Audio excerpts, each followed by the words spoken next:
Hello बच्चों, ધોરણ 12 science chapter number 10 નામ છે તરંગ પ્રકાશ શાસ્ત્ર। શું જોયું? સૌથી પહેલા તરંગ અગ્રની વિભાવના, હાઇગેન્સનો સિદ્ધાંત, તેના પછી બે ઘટનાઓ પરાવર્તન વક્રીભવન, ડોપલર અસર, ખાસ અગત્યનું હતું વ્યતિકરણ, વ્યાખ્યા, બે કે તેથી વધારે તરંગોના સંપાતીકરણથી ઉદ્ભવતી ભૌતિક અસરને વ્યતિકરણ કહે છે। બે પ્રકારના વ્યતિકરણ સમજાયા હતા, યાદ છે ને મારા વાલા બચ્ચાઓ? હવે આ પ્રકારના વ્યતિકરણમાં નંબર 1 હતું સહાયક વ્યતિકરણ, રાઈટ? સહાયક વ્યતિકરણની બે શરત સમજાવી હતી। નંબર 1, પથ તફાવત બરાબર n લેમ્બડા થાય। એના પછી આવે શબ્દ કડા તફાવત, તો બચ્ચાઓ એનો જવાબ થઈ જશે 2n પાઈ, કરેક્ટ? બીજું વાત વિનાશક વ્યતિકરણ, રાઈટ? તો આ વિનાશક વ્યતિકરણની અંદર શું આવશે મારા વાલા મિત્રો? તો વિનાશક વ્યતિકરણની અંદર પણ પથ તફાવત અને અહીંયા આવશે કડા તફાવત। શરત શું થશે? તો અહીંયા આવશે 2n + 1 lambda by 2, 2n + 1 lambda by 2। અહીંયા શું આવશે? તો અહીંયા આવશે 2n + 1 અને એની સાથે આ થયો સહાયક વિનાશક વ્યતિકરણ। સાથે સાથે એક્સપેરિમેન્ટલી જે પ્રયોગ હતો, યંગનો પ્રયોગ, એના જેવા પ્રયોગ દ્વારા આપણે પથ તફાવતનું સૂત્ર, પથ તફાવત બરાબર xd/d, સોરી, આવું સૂત્ર સાબિત કર્યું છે, રાઈટ? જે તમે આના બરાબર પણ લઈ શકો છો અને આના બરાબર પણ લઈ શકો। જો આના બરાબર આ થાય સહાયક વ્યતિકરણ, જો આના બરાબર, sorry, lambda d/d, lambda d/d, આવું સૂત્ર થઈ શકશે, રાઈટ? લેમ્બડા d/d x નથી લેવાના, રાઈટ ને? યંગના પ્રયોગ જેવા પ્રયોગો દ્વારા અહીંયા કંઈક સમજાવવાની વાત હતી અને એના ઉપરથી જે પથ તફાવતનું સૂત્ર મેળવેલું હતું તેની વાત કરું તો પથ તફાવત બરાબર સૂત્ર હતું xd/d, અંતર છે મધ્યથી સલાકા સુધીનું, d બે ઉદ્ગમ વચ્ચેનું અંતર અને d ઉદ્ગમથી પડદા સુધીનું અંતર।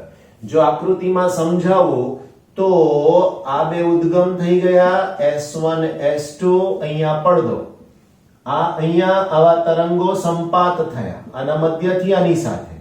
આ જે અંતર એને x કહીશું, અહીંયાથી આ અંતર એને d કહીશું, અહીંયાનું આ જે અંતર છે એને સ્મોલ d કહીશું। ક્લિયર? તો આ સમજૂતી આની સાથે લેવાય છે, રાઈટ? બીજી બે વાત આની સાથેની કે બે ક્રમિક સલાકા વચ્ચેનું અંતર, બે ક્રમિક સલાકા વચ્ચેનું અંતર, જેને હું નામ આપી શકું is equal to બીટા, એનું સૂત્ર છે લેમ્બડા d/d। લેમ્બડા એટલે તરંગ લંબાઈ એકરંગી પ્રકાશની, d એટલે ઉદ્ગમથી પડદાનું અંતર અને d આ બે ઉદ્ગમ વચ્ચેનું અંતર। ક્લિયર? આ બધી સમજૂતી હતી વ્યતિકરણ સાથેની। હવે આવે બીજી ઘટના જેનું નામ છે વાલા બચ્ચાઓ વિવર્તન। શું છે વિવર્તનનો મતલબ? તો આપણે સમજાવ્યું સાદી વ્યાખ્યામાં કે અડચણની ધાર પાસેથી પ્રકાશના વાંકા વળવાની ઘટનાને વિવર્તન કહેવાય। અથવા બીજી વાત કે તરંગ અગ્રના મર્યાદિત ભાગ વડે નિપજતી અસર, એને પણ હું વિવર્તન કહી શકું છું। ક્લિયર? એટલે સુધી બીજી ચર્ચા શરૂ કરીએ। વિવર્તનની સાથે સાથે એની અંદર બે ઘટના બહુ સરસ રીતે મેં તમને સમજાવી હતી કે બારણા પાછળ ઉભેલો કોઈક વ્યક્તિ બોલે છે તો આપણે એને સાંભળી શકીએ છીએ, એને જોઈ શકતા નથી। ધ્વનિ તરંગોનું વિવર્તન વધારે થયું, પ્રકાશ તરંગોનું વિવર્તન ઓછું થયું। ક્લિયર થઈ ગઈ આટલી ચર્ચા? નેક્સ્ટ, વિવર્તનની સાથે આપણે જે સમજાવવાનું છે એ ફ્રોનહોફર વિવર્તન છે। શબ્દ છે ફ્રોનહોફર વિવર્તન, વિવર્તનનો પ્રકાર છે, રાઈટ? શોધીને આપેલ વૈજ્ઞાનિકની સાથે જોડાયેલા શબ્દો છે। તો વિવર્તન ગાણિતિક વિશ્લેષણ 2, ફ્રોનહોફર અને ફ્રેનલ, તો એના પ્રમાણે ફ્રોનહોફર આપણે સમજાવવાના છે।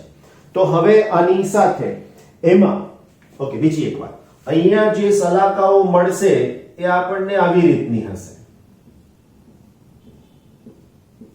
રાઈટ? આ પ્રમાણેની સલાકાઓ મને મળી શકશે. આ સહેજ બ્રોડ થઈ ગઈ છે, રાઈટ? બધાની પહોળાઈ લગભગ સમાન હોવી જોઈએ, રાઈટ ને? તો હું પહેલા આવી આકૃતિ દોરું છું. આ વ્યતિકરણનું પડદા ઉપર મળતું પરિણામ છે, રાઈટ? અહીંયા હવે જો હું આને અનુરૂપ જે સલાકાઓ રચાય છે એ બતાવવાની કોશિશ કરું તો અહીંયા મને આવી રીતની સલાકાઓ મળવી જોઈએ, રાઈટ? આવી રીતે. બોલો, સમજાઈ ગયું મારા વાલા ભૂલકાઓ? તો અહીંયાથી આ અપ્રકાશિત અને આ બધી પ્રકાશિત. ક્લિયર? ઓકે. બીજી ચર્ચા આપણે કરવા જઈ રહ્યા છીએ. વિવર્તનની જે સલાકા મળે છે એમાં 3 પ્રકારે હોય. એક હોય મધ્યસ્થ અધિકતમ, રાઈટ? મધ્યસ્થ અધિકતમ, એના પછી ન્યૂનતમ અને એના પછી મહત્તમ. તો વાલા બચ્ચાઓ, મધ્યસ્થ અધિકતમનો મતલબ બધા જ તરંગો એક જ જગ્યાએ ભેગા થાય, સ્લિટમાંથી પસાર થઈને વિવર્તનમાં. અહીંયા 2 સ્લિટ હોવી જરૂરી છે, મિનિમમ 2 ઉદ્ગમ હોવા જોઈએ. બંને કેવા હોવા જોઈએ? સુસંબદ્ધ ઉદ્ગમ હોવા જોઈએ. કેટલા ઉદ્ગમ જોઈએ? 2 ઉદ્ગમ. સાથે સાથે કેવા હોવા જોઈએ? તો એ બંને ઉદ્ગમ સુસંબદ્ધ ઉદ્ગમ, રાઈટ? તો આની અંદર ન્યૂનતમની શરત શું હોઈ શકે? તો ન્યૂનતમની શરત છે n lambda is equal to a sin theta. n lambda is equal to a sin theta. આમાં a શું છે? તો આના જેવી આકૃતિ દોરું તો અહીંયાથી આ સ્લિટ બની. વાલા બચ્ચાઓ, આ બેમાંની એક લઈ શકું એમ છું. ક્લિયર? આની જે પહોળાઈ છે એ પહોળાઈને આપણે નામ આપ્યું છે a. અહીંયાથી જતા સીધા જ તરંગો પડદા પર C બિંદુ પાસે જે અસર રચે એ આ મધ્યસ્થ અધિકતમ. અહીંયાથી જતા તરંગો આવી રીતના વિવર્તન પામે, ખૂણો થીટા હોય, અને અહીંયા P બિંદુ પાસે જે અસર રચે એ ન્યૂનતમ અને મહત્તમ બંને આવશે. જો આ શરતનું પાલન થાય તો એ ન્યૂનતમ થાય. મહત્તમ માટેની શરતનું પાલન થઈ શકશે 2n+1 λ/2 is equal to a sin theta. આવી શરત થઈ છે. ખૂણાના જો હું સ્થાનની વાત કરું તો અહીંયા આવું પણ લખી શકું કે n λ is equal to a theta, તો અહીંયા theta is equal to n λ upon a, આવું પણ હું કહી શકું છું, રાઈટ? બીજું, જો હું આની સાથે થીટાની વાત કરું તો અહીંયા 2n+1 λ/2 is equal to a theta, તો આના ઉપરથી થીટાની સાથે અહીંયા આવશે 2n+1 λ upon 2a. બોલો, કોઈ તકલીફ એટલે સુધી? ક્લિયર એકદમ? તો આ કોણીય સ્થાનની વાત આવી અને આ પથ તફાવતની વાત આવી. ઊંધું થઈ ગયું એવું જોયું તમે? અહીંયા n લેમ્બડા પથ તફાવત તો સહાયક વ્યતિકરણ તો પ્રકાશિત સલાકા, n લેમ્બડા પથ તફાવત તો ન્યૂનતમ, એનો મતલબ કે અપ્રકાશિત. વિનાશક વ્યતિકરણ પથ તફાવત 2n+1 λ/2, તો આવી ડાર્ક મળે. અહીંયા મહત્તમ મળશે 2n+1 λ/2, એટલે ઊંધું થઈ રહ્યું છે. ક્લિયર? બીજી વાત, આની પેટર્ન કેવી મળે? પડદા ઉપર આની જેમ. તો આની પેટર્ન તમને જે પડદા ઉપર મળશે તેમાં, પેટર્નનો મતલબ જે આકૃતિ રચાય છે તેની ચર્ચા કરી રહ્યા છીએ વાલા મિત્રો.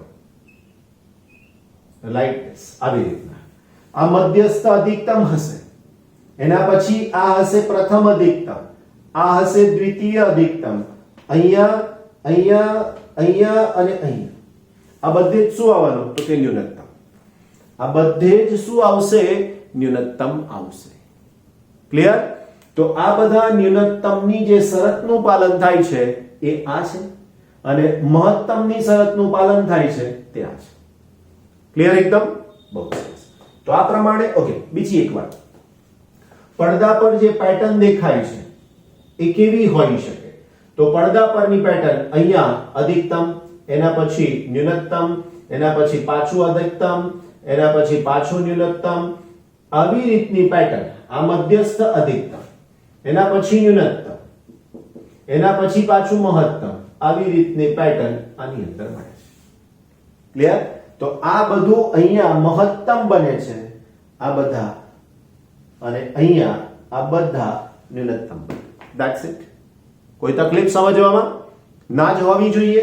આ બધું જ અત્યાર સુધીનું સરસ મજાનું તમને રિવાઇઝ કરીને આપી દીધું આ ચેપ્ટરની સાથેનું. કેટલી મિનિટ થઈ જોઈ લેજો.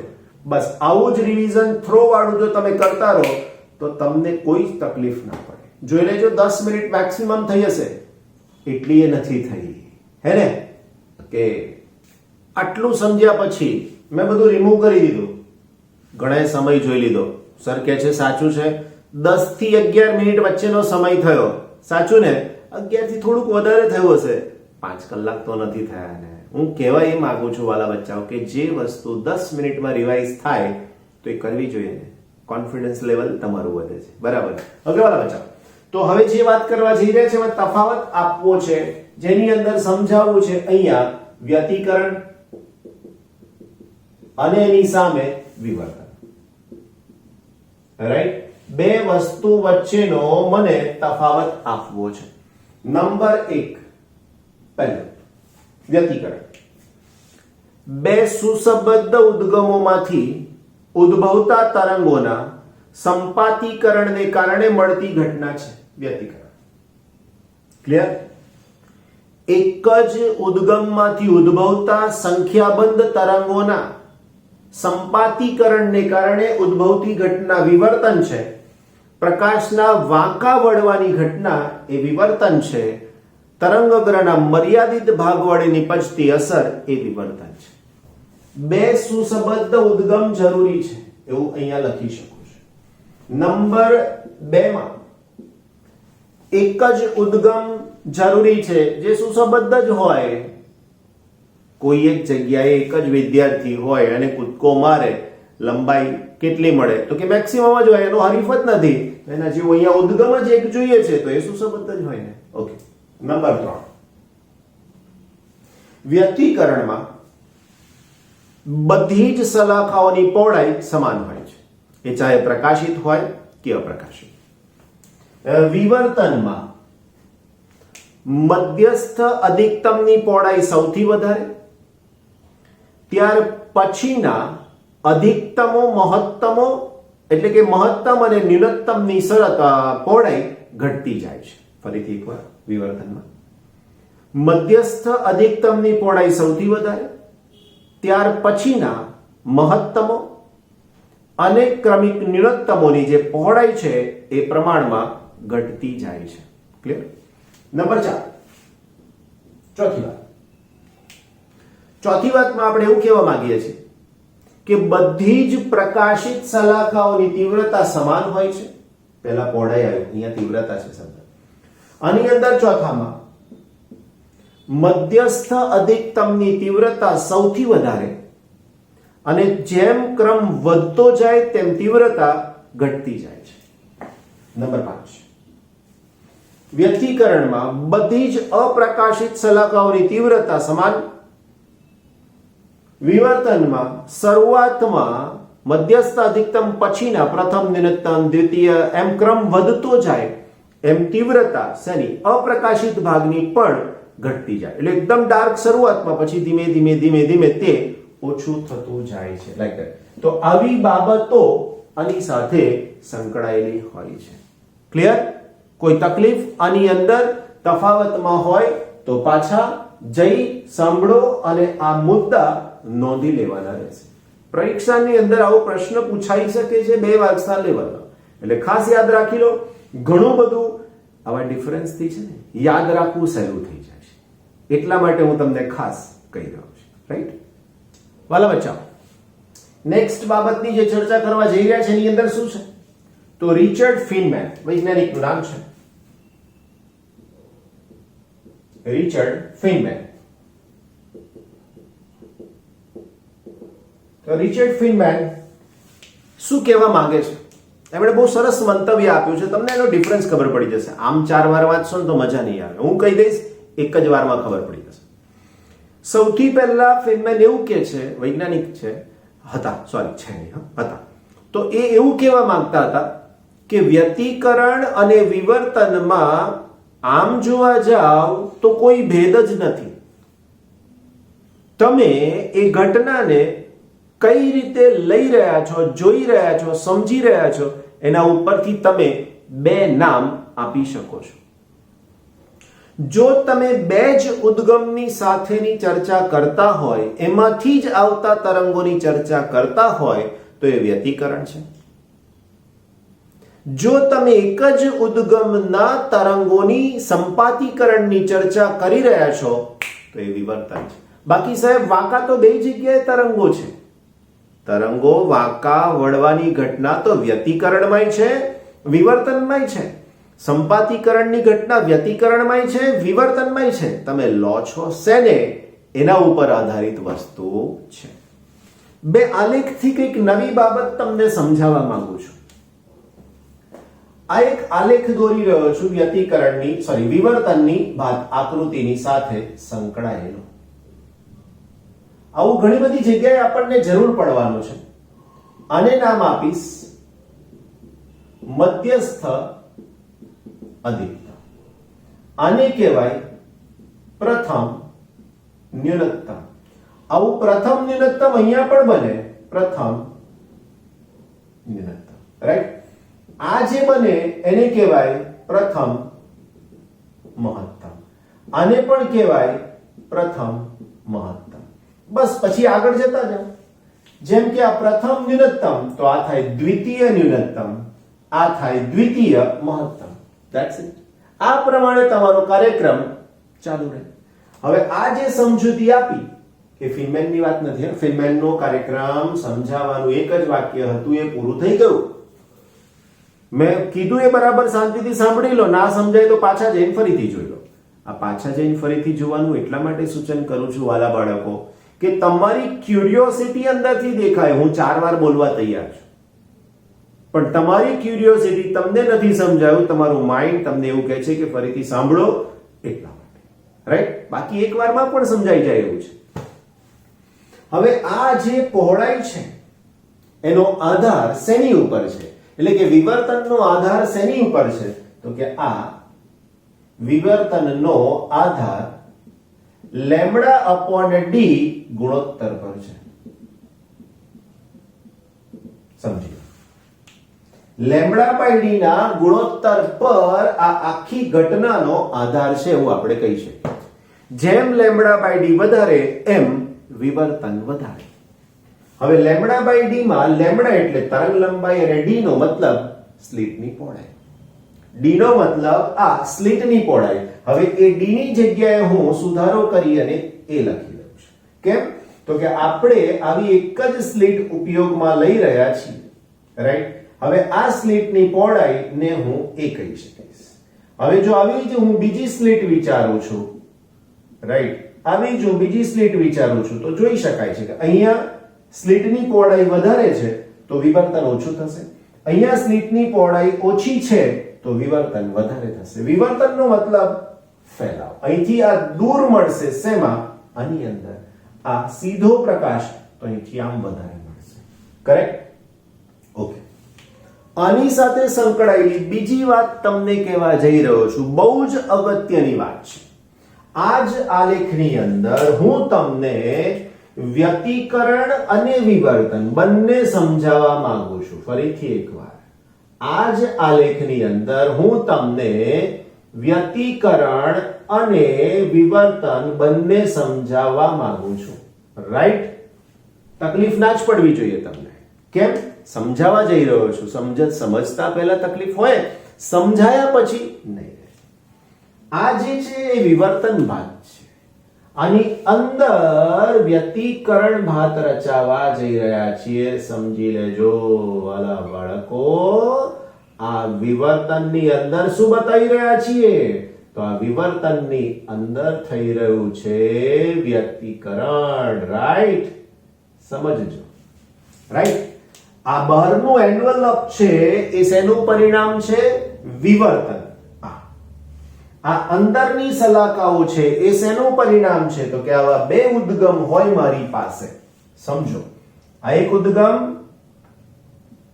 જેને આપણે S1 કહીએ છીએ, આ બીજું ઉદ્ગમ જેને S2 કહીએ છીએ. તો આ S1 અને S2 ઉદ્ગમ આવા પડદા પરના બિંદુ P પાસે અહીંયા જે અસર રચે છે એ આ છે. હવે આમાંથી હું એકને બંધ કરી દઈશ, આ એક નીકળી ગયું તો આખું નીકળી ગયું. તો હવે મને માત્ર શું મળશે? તો કે વ્યતિકરણની જગ્યાએ વિવર્તન. પણ ધારો કે બંને હાજર છે મારી પાસે S1 અને S2, તો આ બહારનું એન્વલપ જે રચાય છે એ વિવર્તન છે. એકબીજાની સાથે જોડી દીધી ઘટનાને અને આની સાથે જોડી દીધી તો બહારનું એન્વલપ એટલે આવરણ વિવર્તનનું પરિણામ છે. જ્યારે આ બે ઉદ્ગમથી મળતું પરિણામ એ આપણા માટે શું છે? તો એન્વલપ થી મળતું પરિણામ આની અંદરની જે આ છે એ વ્યતિકરણની સલાકાઓ છે. ધ્યાન રાખજો, વ્યતિકરણની સલાકાઓ છે એવું આપણે કહી શકીએ. ક્લિયર? તો આ ચર્ચા વ્યતિકરણ અને વિવર્તનની સાથે છે. આની અંદર સમાયેલી જે સંખ્યા છે વ્યતિકરણની સલાખાઓ શેની અંદર? વિવર્તનની અંદર. તો એનો આધાર રહેલો છે વ્યતિકરણ સલાખાઓની સંખ્યાનો આધાર શેના ઉપર છે? તો એનો આધાર છે D/A પર. આ D શું છે ને એ શું છે અહીંયાથી જ ખબર પડી જશે. આ D નો મતલબ આ બે ઉદ્ગમ સ્લિટ વચ્ચેનું અંતર અને એનો આધાર એ શું છે વાલા બચ્ચાઓ? તો આ જે ઉદ્ગમ અહીંયા છે એની જે પહોળાઈ છે એને હું નામ આપીશ. આ બે વચ્ચેનું અંતર D છે, જ્યારે અહીંયાની વાત છે એ છે. ક્લિયર અને કટ. કોઈ જ મુશ્કેલી નથી આની સાથે સંકળાયેલી. તમને છે હોય તો તમે કીધું એ પ્રમાણે આગળ જાઓ અને પાછા જુઓ, તકલીફ નહીં થાય. કરેક્ટ? તો આ જે D છે એ બે ઉદ્ગમ વચ્ચેનું અંતર છે ને એ છે કે આ સ્લિટ, આ રાઈટ. તો આની સાથે રિલેટેડ દાખલો પણ છે જે આપણે ગણવાનો પણ છે. એટલે સમજાયું છે તમને કે આ કેવી રીતના રચાઈ શકે છે. રાઈટ? આગળ વધીએ પાછા. વાલા બચ્ચાઓ, વ્યતિકરણ અને વિવર્તનના તફાવતની પણ ચર્ચા કરી. અમે એવું કીધું, યાદ છે તમને? આગળ કીધું કે λ/a જો વ્યતિકરણમાં હોય તો ત્યાં મહત્તમ રચાય અને એવું જ λ/a અહીંયા થાય તો ન્યૂનતમ રચાઈ શકે. તમે એવું જોયું? આગળ શરત સમજાવી છે મેં તમને. પથ તફાવત n λ સહાયક વ્યતિકરણ, પથ તફાવત n λ અહીંયા ન્યૂનતમની શરત છે. બસ એ જ વાત હું તમને હાલમાં પણ કરી રહ્યો.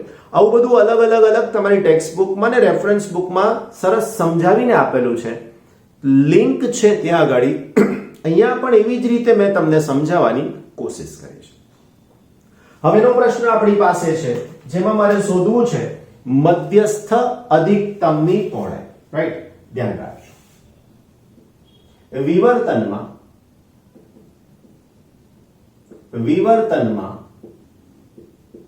મધ્યસ્થ અધિકતમની પહોળાઈ. રાઈટ? આ પ્રશ્ન છે આપણી પાસે. હવે હું આને સોલ્વ કેવી રીતે કરીશ? તો સૌથી પહેલા મધ્યસ્થ અધિકતમની પહોળાઈ એટલે શું એ મારે તમને આકૃતિમાં બતાવવું પડે. તો મારી પાસે આ સ્લિટ છે, રાઈટ, જેનાથી વિવર્તન થવાનું છે. આ વિવર્તનને કારણે અહીંયા જે આપાત થતો પ્રકાશ છે એમાંનો અહીંયા મને પડદા પર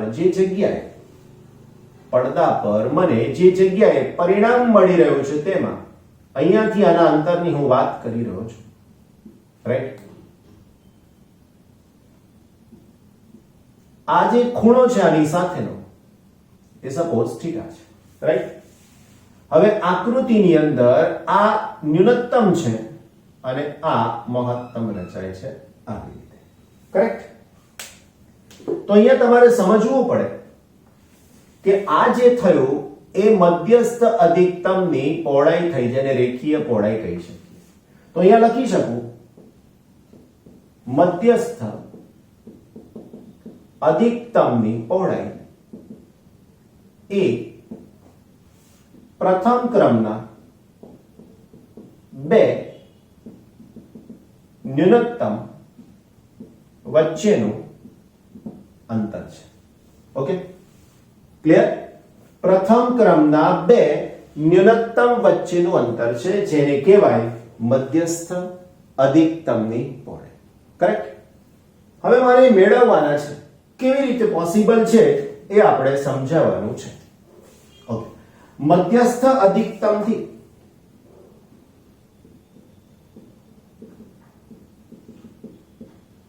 એક તરફના ન્યૂનતમ માટે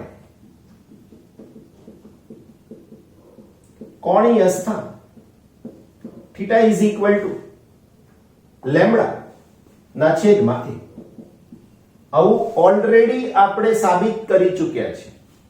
ધારો કે તમે ભૂલી ગયા તમારા નિયમ પ્રમાણે, તો હું તમને યાદ કરાવી દઉં કે lambda is equal to a sin theta. Right? Lambda is equal to a sin theta. જો થીટા ખૂબ નાના હોય તો તમે લખી શકો છો sin theta is approximately theta. તો માટે lambda is equal to a theta, તો theta is equal to lambda by a. થઈ ગયું કે નહીં?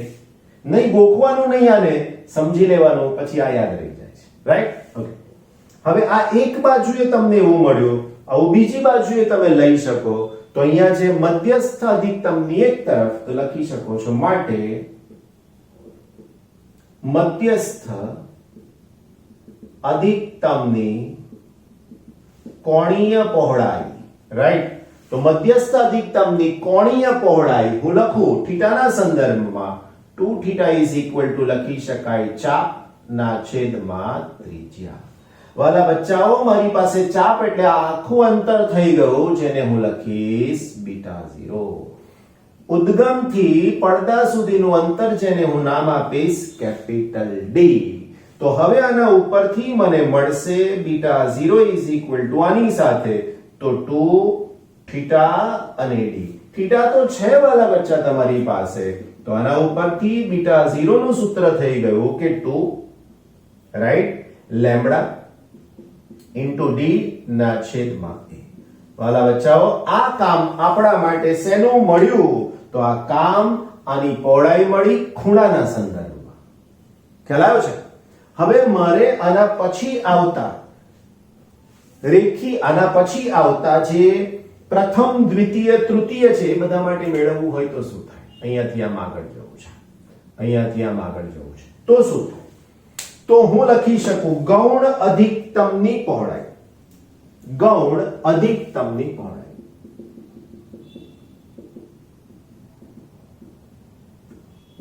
ની તો શું થઈ શકશે? તો એના માટે હું ખૂણો લખું. ધારો કે n માં ક્રમ માટે theta n is equal two આ જ સૂત્ર લખવાનું છે. Theta n is equal to lambda upon a. થઈ શકશે? પણ હવે n લખ્યું છે એટલે મારે આગળ લખવું પડશે n. કરેક્ટ? એવી જ રીતે n+1 માં ક્રમ માટે તો હું સૂત્ર લખી શકું theta n+1 is equal to n+1 lambda by a. Right? હવે હું અહીંયા લખી શકું કે થીટા n માં ગૌણ ક્રમની કોણીય પહોળાઈ. n માં ગૌણ ક્રમની કોણીય પહોળાઈ. આમાંથી આને બાદ કરવાનું મિત્રો. તો theta n+1 minus theta n, આ તો બંનેમાં સરખું જ છે વાલા મિત્રો. તો અહીંયા આવી જશે n+1 માઈનસ n ના છેદ ગુણાકારમાં લેમ્બડા ઇન્ટુ a. બચ્ચા પાટિયા નીકળી ગયું તો ઇઝ ઇક્વલ ટુ સૂત્ર થઈ ગયું લેમ્બડા ઇન્ટુ a. તો અહીંયા આવું લખી શકું કે theta n+1 minus theta n is equal to lambda by a. That's it. કોઈ તકલીફ નહીં. હવે રેખીય પહોળાઈ જોઈએ છે માટે n માં ગૌણ ક્રમની રેખીય પહોળાઈ અહીંયાથી આવશે. રેખીય પહોળાઈ એટલે 4 આ બેનો ગુણાકાર. રાઈટ? એવું અહીંયા રેખીય પહોળાઈ બરાબર એને હું નામ આપું બીટા. આને જેમ બીટા 0 આપ્યું છે એવું આ બધાને નામ આપી શકાય બીટા. તો બીટા ઇઝ ઇક્વલ ટુ લખી શકાય કોણીય પહોળાઈ ગુણાકારમાં ત્રિજ્યા. વાલા બચ્ચાઓ, બીટા ઇઝ ઇક્વલ ટુ કોણીય પહોળાઈ એટલે આ કોણીય પહોળાઈ છે, રાઈટ? સમજો, કોણીય પહોળાઈ. તો અહીંયા જવાબ થશે લેમ્બડા ઇન્ટુ a અને ત્રિજ્યાનો મતલબ થઈ જશે d. તો આનો આન્સર થઈ જશે beta is equal to lambda d upon a. થોડુંક સમજવાની વાત છે માટે બીટા 0 અપોન બીટા માટે beta 0 upon beta is equal to 2 lambda d upon a divided by lambda d upon a, right? આ બધું જ કેન્સલ, તો આના બરાબર નહીં. તો માટે beta 0 is equal to 2 beta, right? તો આ પ્રમાણેનો આન્સર તમને મળી શકે છે, રાઈટ? ઓકે, બીજો એક નાનો સરખો પ્રયોગ આની સાથે તમને તમારી ટેક્સ્ટબુકમાં સમજાવેલો છે. આવા તો ઘણા બધા પ્રયોગ શક્ય છે. એમણે એવું કીધું છે કે બે જે રેઝર બ્લેડ આવે છે જૂની શેવિંગ કરવા માટેની લોખંડની, એવી બે બ્લેડને તમે એક ઉપર એક નીચે આમ રાખો તો એમાંથી પણ તમને આવી કઈક ઘટના જોવા મળે છે. અને આગળ સમજાયું કે વિવર્તનનો આધાર શેની ઉપર છે? Lambda by D. તો જેમ લેમ્બડા વધારે એમ વિવર્તનની પહોળાઈ વધારે, સલાખાની પહોળાઈ વધારે.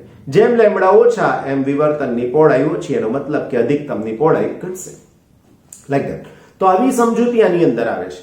આવા ઘણા બધા એક્ઝામ્પલ છે. ધારો કે આપણી પાસે એવું કોઈ કાપડ છે જેમાં ઊભા રેસાઓ છે વધારે. હવે એ કાપડને તમે લેન્સની સામે ઉદ્ગમની સામે રાખો, બલ્બની સામે, ને એમાંથી જોવાનો પ્રયત્ન કરો તો પણ તમને દેખાશે. ઇવન આ ફિંગરની વચ્ચે પેલી ગેપ છે, ઓકે, આ ગેપને આવી રીતના સહેજ મોટી બનાવીને જોવાનો પ્રયત્ન કરો તો તમને બ્રાઇટ, ડાર્ક, આસપાસ એવી સલાખાઓ તમને જોવા મળશે. એ શું છે? વિવર્તનની સલાખાઓ છે વાલા મિત્રો. ખ્યાલ આવ્યો કે નહીં? તો આ રીતે પ્રેક્ટિકલી તમે એને જોઈ પણ શકો છો.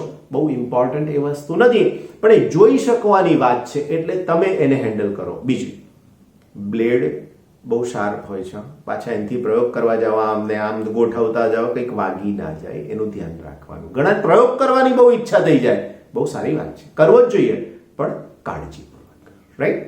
યસ વાલા ભૂલકાઓ, ફરીથી પાછા આપણે ઉદાહરણ એકાદ સોલ્વ કરી લઈએ.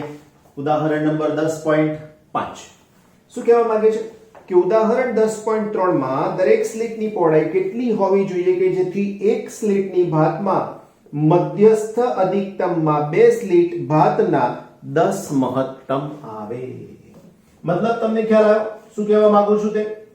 તો અહીંયા આપણે આવું સમજાવવા માંગીએ છીએ, ધ્યાન રાખજો કે મારી પાસે અહીંયા આવું જે મળ્યું એ વિવર્તન ભાતનું અધિકતમ છે. સમજો, આ પરિણામ વિવર્તનનું છે.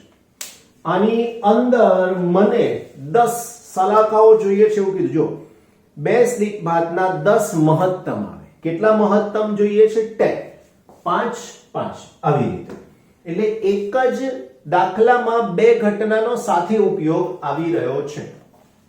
આગળના દાખલા 10.3 ની જે માહિતી છે એનો આપણે ઉપયોગ લઈ લઈએ. જો શું કહે છે આગળના દાખલા પ્રમાણે?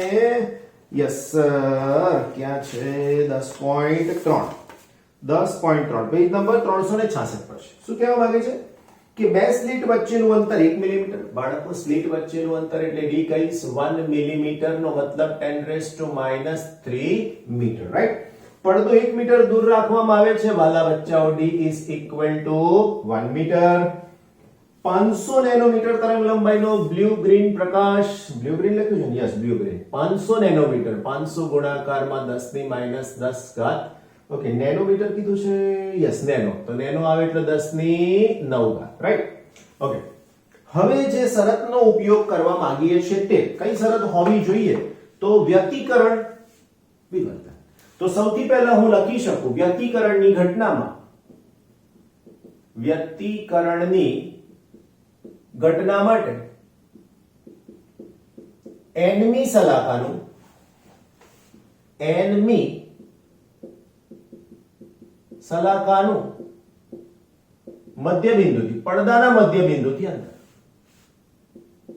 પડદાના મધ્યબિંદુથી શું થઈ શકશે?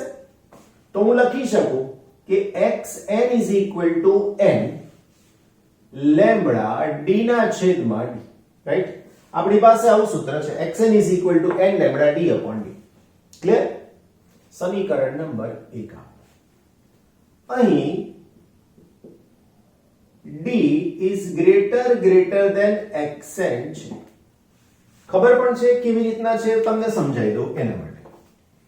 સૌથી પહેલા આ તો છે જ આપણું પરિણામ, આ બે ઉદ્ગમ થઈ ગયા અને આ પડદો થઈ ગયો, સમજી લેજો.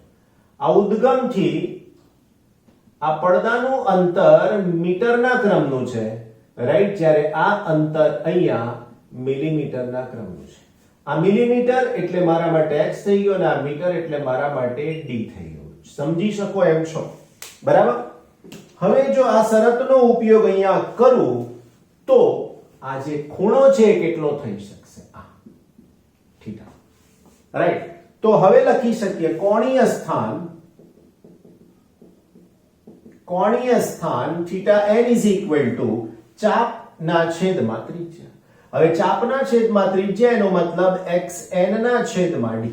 અમે બીજું કશું લખ્યું નથી હો, અહીંયા તમારે લખવું હોય તો લખાય ચાપના છેદમાં ત્રિજ્યા, રાઈટ? ઓકે, માટે theta n is equal to આ xn ની કિંમત મૂકી દઈએ તો અહીંયા લખી દો સમીકરણ 1 ની કિંમત મૂકતા, સમીકરણ 1 ની કિંમત મૂકતા તો theta n is equal to xn ની વાત આવે n લેમ્બડા d d અને d. આ બંને કેન્સલ થઈ જશે તો આનો જવાબ થઈ જશે આના ઉપરથી theta n is equal to n lambda upon d. બોલો, ક્લિયર થયું આટલે સુધી? રાઈટ? હવે આવી કેટલી સલાખાઓ જોઈએ આની અંદર? તો કે 10. તો અહીંયા લખી શકું 10 સલાખા માટે વાલા બચ્ચાઓ theta tan કોણીય સ્થાન theta tan is equal to tan lambda upon d. Okay, હવે આ જ પડદા ઉપર આ વસ્તુ રચાય છે એવું માનો તો આને અહીંયા સુધી લઈ જાઓ તો હવે આ અધિકતમ થઈ ગયો હો, આવી રીતના આવું નીચે પણ મળે છે. હવે આ ભાગ અહીંયા છે ને આની અંદર 10 સલાખાઓ મળવી જોઈએ. તો હવે હું લખું વિવર્તન એ સ્લિટ થી એ સ્લિટની પહોળાઈ વડે થતા વિવર્તન માટે મધ્યસ્થ અધિકતમની પહોળાઈ, મધ્યસ્થ અધિકતમની પહોળાઈ is equal to 2 theta is equal to theta 1 કહીએ 2 theta 1 is equal to 2 lambda upon a. સમીકરણ નંબર આને એક આપ્યો છે, આને 2 અને આને 3.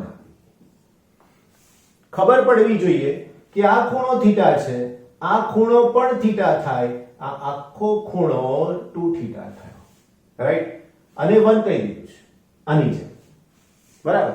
તો હવે આ પરિણામની સાથે આને મારે સરખાવવાનું. તો સમીકરણ 2 અને 3 ને સરખાવતા વાલા મારા બચ્ચાઓ tan lambda upon d is equal to 2 lambda upon a. That's it. tan lambda upon d is equal to 2 lambda a. આ લેમ્બડા સહેજ દેખાય એવા મૂકી દો. લેમ્બડા બંને બાજુથી કેન્સલ થઈ જશે, આનો મતલબ આવો થયો 10 upon d is equal to 2 upon a. Clear? પ્રશ્ન શું પૂછ્યો છે ધ્યાન રાખીને જે શોધવાનું છે તો ખબર હોવી જોઈએ બચ્ચા પાર્ટી, યાદ કરાવી દો. તો સ્લિટની ભાતમાં સ્લિટની પહોળાઈ કેટલી હોવી? ધેટ મીન્સ આ એ શોધવાનું છે. તો આના ઉપરથી એ શોધું તો એ ઉપર જશે. તો a is equal to 2 into d upon 10. બચ્ચા પાર્ટી 2d ની વેલ્યુ ઓલરેડી છે મારી પાસે 10 raised to -3. તો 10 raised to -3 upon 10 તો અહીંયા આવશે 5. આવું નથી કરવું આપણે, ચાલો ને ભાગાકાર આવી રીતના કરીએ, એના કરતા બેટર સહેલું બનાવી દઈએ ને ભાઈ, તમને ઓલરેડી 10 જ મળ્યા છે. તો માટે a is equal to 2 into 10 raised to -4 metre. આને તમારે સેન્ટીમીટરમાં કન્વર્ટ કરવાનું, મિલીમીટરમાં કન્વર્ટ કરવાનું, મીટરના ડાયરેક્ટ મિલીમીટર 10 raised to -3 તો 2 into 10 raised to -1 0.2 millimetre. Clear? તો આ પ્રમાણે આની ગણતરી થઈ શકે. ઓકે, સમજાય છે સરસ રીતે ને? બહુ સારું. હવે ઘણા બધા દાખલા છે આપણી પાસે, ગણતા રહીશું. આજના માટે આટલું કાફી છે. Revise, revise, revise. It makes you perfect. Thank you so much. Take care.